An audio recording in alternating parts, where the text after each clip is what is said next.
My name is David Kowalski, and until 9:43 a.m. on a Tuesday in March, I believed that 22 years of building something from nothing counted for something in this country. I was the Senior Director of Client Relations at Meridian Logistics Group, a mid-sized freight and supply chain firm out of Columbus, Ohio.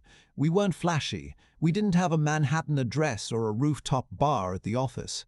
What we had was a client roster that took me the better part of 2 decades to build. One handshake and one late-night phone call at a time. 41 accounts. Manufacturers, distributors, a handful of regional grocery chains. Combined, they represented just over $68 million in annual contract value.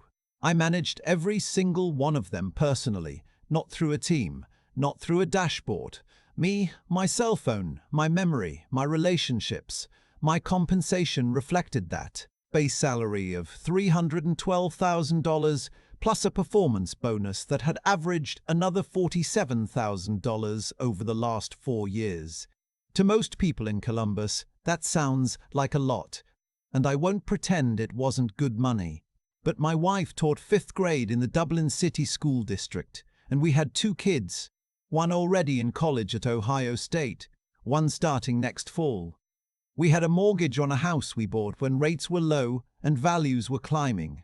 We had a life we'd built carefully, not lavishly. Every dollar had a place it needed to go. I mention this not for sympathy, but because what happened next was framed as a conversation about numbers. And I want you to understand that I knew my numbers better than anyone in that building. The new CEO arrived in January. His name was Craig Benton. He came from a consulting background, McKinsey, then a turnaround firm in Chicago, then a brief stint running operations for a mid-market tech company that got acquired. He was 41 years old, wore slim-fit suits that looked expensive, and had the kind of confidence that comes not from experience, but from never having been wrong in front of the right people. The board brought him in because Meridian's margins had softened over the previous 2 years. Not a crisis. A trend. The kind of thing you address with patience and strategy. Craig Benton was not a patient man. In his first 6 weeks, he reorganized the sales structure, replaced the CFO, and initiated what he called a compensation benchmarking review. I didn't think much of it at first. Every new executive does a version of this. They bring in a consultant, run the numbers against some industry database, and present findings that justify whatever they already decided to do. It's theater. I'd seen it twice before in my career, and both times walked out of the other side without much changing for me. Because the numbers always told the same story. I was worth more than I cost. I should have paid closer attention to the theater this time. The meeting was scheduled as a Q1 leadership alignment session. That's the kind of title that tells you nothing about what's actually going to happen inside the room. 12 of us gathered in the main conference room on the 4th floor, department heads. The new CFO Craig had brought in from Chicago a woman from HR named Janet, whose expression I'd learned to read over the years. And Craig himself at the head of the table with a laptop connected to the wall-mounted screen. The first 40 minutes were unremarkable. Revenue targets, regional performance, supply chain disruptions affecting 2 of our manufacturing clients. Normal stuff. I was half listening, mentally drafting an email to one of my accounts in Cincinnati who'd been having inventory issues. Then Craig clicked to a new slide. The header read, Compensation Structure, Alignment Opportunities. I remember thinking that was an interesting way to phrase it. Alignment opportunities. Like the problem was that some salaries had wandered off and needed to be herded back to where they belonged. There was a table on the slide, multiple rows, each with a job title, a current compensation figure, a market benchmark figure, and the percentage difference. I scanned it quickly, the way you do when you're not expecting to see your own name. My name was in the 2nd row, Senior Director, Client Relations. Current total compensation, $359,000. Market benchmark, $198,000. Variance, plus 81%. Craig didn't pause. He said, "What you're seeing here is where we have the most significant misalignment between what we're paying and what the market supports for these functions. When we're paying 81% above benchmark for a client relations role, that's not a reward for performance. That's a structural problem that compounds every year. There were 11 other people in that room, 11 colleagues, some I'd worked with for over a decade, sitting there while my salary was projected on a screen like evidence at a trial. Nobody said anything for a moment. I could hear the ventilation system. I could hear someone shifting in their chair. I said, "Craig, what benchmark are you using?" He smiled, not unkindly, but with the particular patience of someone who has anticipated the question and prepared an answer designed to end the conversation. Radford survey data, cross-referenced with 2 other sources. It's industry standard. For logistics firms of what size? What revenue range? The methodology accounts for because, I said, and I surprised myself with how steady my voice was, my compensation represents approximately 0.534% of the revenue I directly manage. I have 41 active accounts. I have not lost a single account to a competitor in 7 years. 4 of those accounts came to Meridian specifically because of a prior relationship with me. They followed me here from my previous employer. If your benchmark is telling you that the person responsible for $68 million in client revenue is overpaid at $312,000 base, then the benchmark is missing something. The room was quiet again. Craig said, "I appreciate that perspective, David, but we need to make decisions based on market data, not on individual narratives." Individual narratives. I looked around the table. Janet from HR was writing something down. My colleague from operations, a guy I'd had beers with 100 times, was studying the table in front of him like it held the answer to something. The new CFO had a small, closed expression that told me he'd already seen this presentation before and had already agreed to it. Craig moved to the next slide. It showed a proposed, restructured compensation framework for my role. The new total package was $204,000, a $57,000 reduction in base salary, with the bonus structure eliminated and replaced with a smaller discretionary component. He called it a market-aligned compensation structure. I called it a 43% pay cut. I did the math in my head in about 4 seconds. College tuition for my older kid, $28,000 a year after financial aid. Mortgage, $3,400 a month. My wife's salary, $54,000, which barely covered the utilities, groceries, car payments, and everything that didn't fit into the 2 big categories. The proposal on that screen didn't just affect my lifestyle. It affected the plan we'd built our entire adult life around. But I want to be honest about what hurt more than the money. It was the assumption. The assumption that what I did was a function, something that could be benchmarked against a job description, measured in a spreadsheet, and determined to be 81% overpriced. 22 years of learning which client needed a call on a Sunday because they were nervous about a shipment. 22 years of knowing that one account's operations VP liked to make decisions at dinner rather than in meetings, and another account's owner wouldn't sign anything until his brother-in-law reviewed it, and another would leave for a competitor the moment he felt like he was being handled instead of heard. That knowledge wasn't in a database. You couldn't hire it fresh for $198,000. I asked to speak. Craig nodded. "Before we go any further," I said, "I want to ask you directly. Have you spoken with any of my clients about this restructuring?" He frowned slightly. "That's not a standard part of a compensation review." "I know it isn't. I'm asking anyway." "No." I nodded slowly. 6 months ago, I was approached by a competitor, Inland Supply Partners based in Indianapolis. They offered me a senior VP role. I turned it down because I've been here for 22 years and I had no reason to leave. I paused. I'd like to revisit whether that offer is still on the table before I respond to this proposal. Greg's expression didn't change much, but something shifted behind his eyes. "You're free to explore your options, David. We'd obviously prefer to reach an alignment here." Alignment. That word again. I thanked him for his time. I gathered my notepad. I hadn't written anything on it, and I left the conference room. I drove to the parking garage, sat in my car, and called my wife. She picked up on the second ring, which meant she was on her prep period. I told her what happened. She was quiet for a moment, and then she said, "What do you want to do?" That's the thing about a good marriage. After 26 years, she didn't tell me what to do. She asked what I wanted. I said, "I want to make one phone call first." The person I needed to call was the recruiting director at Inland Supply Partners, a woman I'd spoken with twice during their original outreach.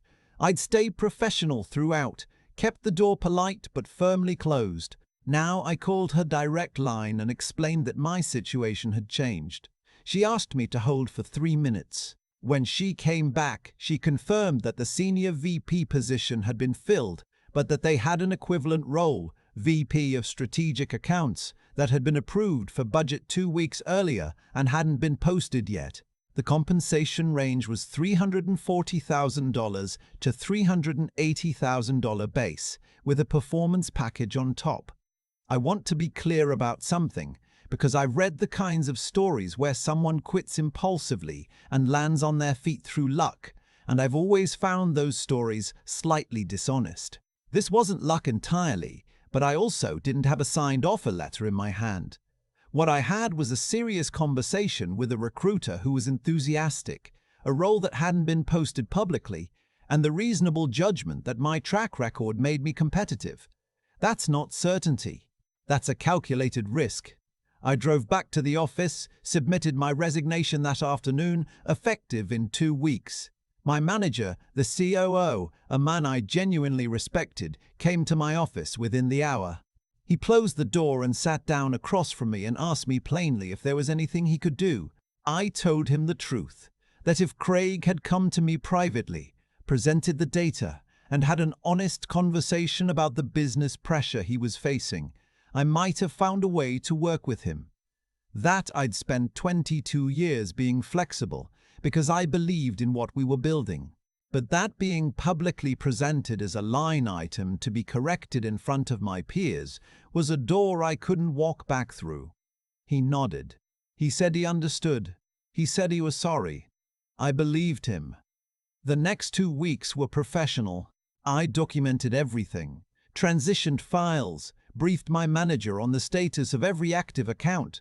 I sent personal emails to each of my 41 clients, not soliciting them, just letting them know I was moving on, wishing them well, and noting who their new contact would be. 31 of them responded within 48 hours, not with "thanks, good luck," with questions, with concern, with the kind of reaction you get when something that worked quietly and reliably for years suddenly announces it's leaving. 14 of them asked for a personal call before I left. I took every one of those calls. I want to be careful here because there are legal lines around client solicitation that I took seriously.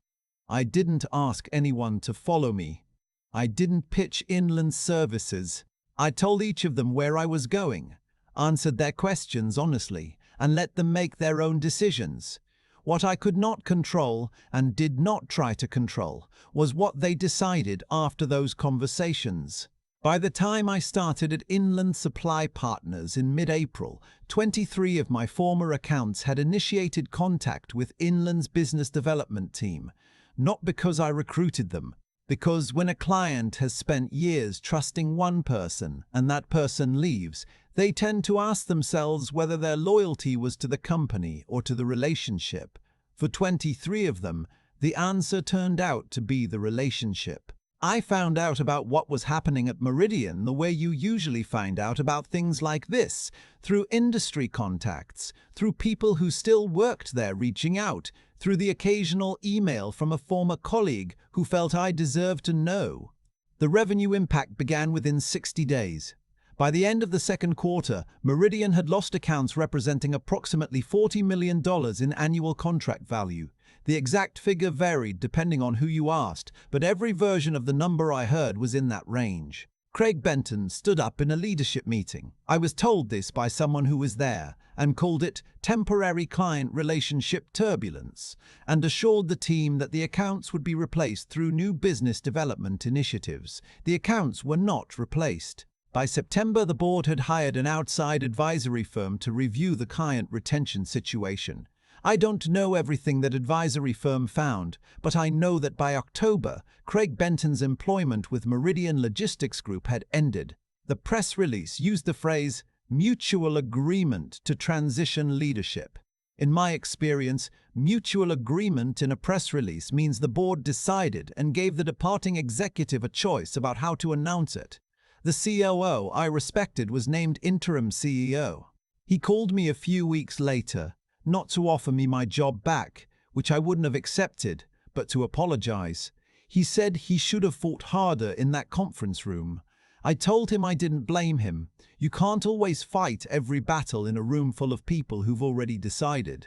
Meridian has since stabilized, from what I understand. They brought in someone from outside with actual client-side logistics experience, restructured the account management team, and appear to be rebuilding slowly.